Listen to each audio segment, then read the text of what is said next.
Could you tell me a little bit about the symphony's kind of outreach with McCallum?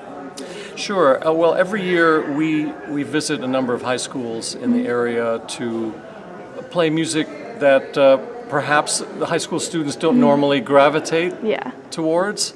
But every program has a theme to make it a little bit more interesting, more educational. And this year's theme has been overcoming adversity, something we all can relate to, and hearing music from composers who went through tremendous adversity I think is really interesting. You get to know more about the person behind the music. So we feel it's important to spread the word of what we do.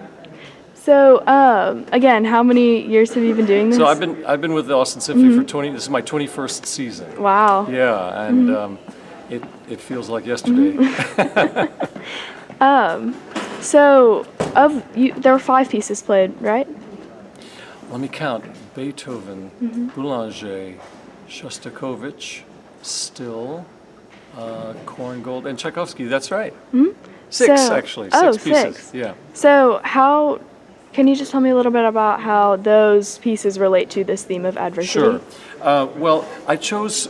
Well, for example, Beethoven starts the program off, and he was completely deaf by the time he was in his 50s, but he still wrote music, which is quite remarkable. How you can write music for a full orchestra and know that it's well balanced and all of that. But that's the genius he was. So he wrote some incredible music after he was completely deaf. Wow. We did a piece by Lily Boulanger, who's a French composer, and she died at the age of 24 from Crohn's disease. But she wrote at least 30 pieces, even while in tremendous pain. Wow. Yeah, and then the next piece is by Shostakovich, who's a Russian composer, and he wrote music during the Stalin years. And Stalin, at that time, wanted all composers to write a certain way, write sort of, for lack of a better term, vanilla kind of music, just very plain, nothing controversial, just to please the masses. But that's not what Shostakovich wanted to do, so he was always torn. And some of his relatives were imprisoned to threaten Shostakovich. Wow. And Shostakovich was always threatened. He feared for his life often, yet he continued to write music. Wow. William Grant Still is an American composer. He was the first African American to conduct a major orchestra. He conducted an all-white orchestra in the Deep South during segregation. He went through horrible discrimination, as you can imagine. Yeah.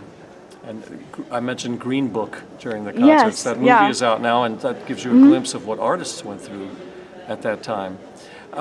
Then we did a piece by Korngold, who was an Austrian composer, but a Jewish composer, who had to leave Austria when the Nazis came to power. Yeah. And he came to the United States and wrote a lot of film music. And then the last work was by Tchaikovsky, who was a remarkably famous composer to this day. Yeah. But his personal life was strained because he was gay at a time when being gay in Russia could mean imprisonment. It was illegal to be gay then. Yet he continued to try to compose despite these really horrible conditions. So each of these composers went through a lot of adversity, and that was the point of this particular concert. Wow. That really does connect. Yeah. So, with this performance and, showing all these kids kind of what a symphony is really about, what are kind of your hopes for the future with that?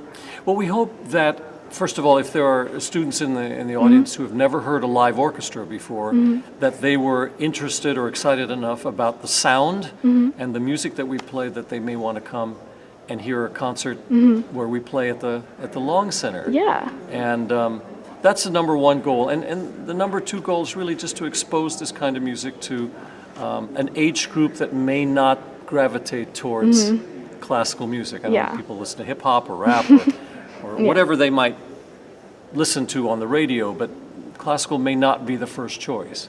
There's another side hope, and that is to help the young musicians who are here in McCallum's orchestras, the string orchestra and the full orchestra, they have a chance to sit in with us and to have a professional experience And that's another a goal and something that we really enjoy, having musicians from the various schools where we go Yeah. come and sit in with us.